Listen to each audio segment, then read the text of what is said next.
Hello everyone. So this is SA 550 related party for CA final audit and CA inter students can also refer it to an extent. So let's start. So आप related party में defined in AFRF होनी चाहिए या फिर not in AFRF है.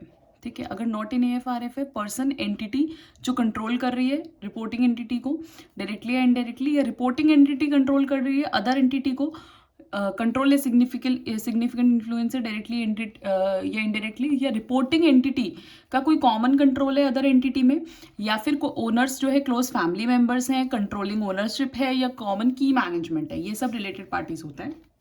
Entities के case में common control by state है तो रिलेटेड पार्टी नहीं है unless significant transactions share resources, या तो सिग्निफिकेंट ट्रांजैक्शंस है या रिसोर्सेज, कुछ रिसोर्सेज जो है वो शेयर हो रहे हैं.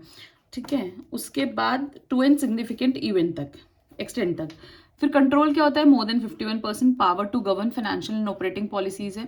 सिग्निफिकेंट इन्फ्लुएंस क्या होता है? more than 20% power to participate in financial and operating policy decisions but not control over policies.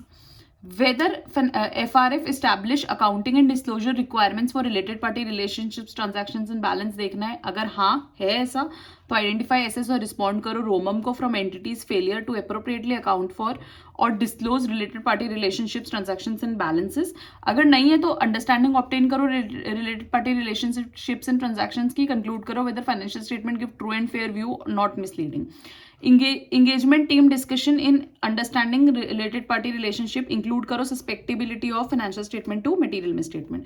Nature and extent of entities relationship क्या है? Record indicating existence of related party relationship. Circumstances indicating existence of related party that management has not disclosed to auditor. Professional scepticism maintain करो. Importance that management and TCWG attach कर रहे हैं appropriate accounting for related party relationship and transaction से.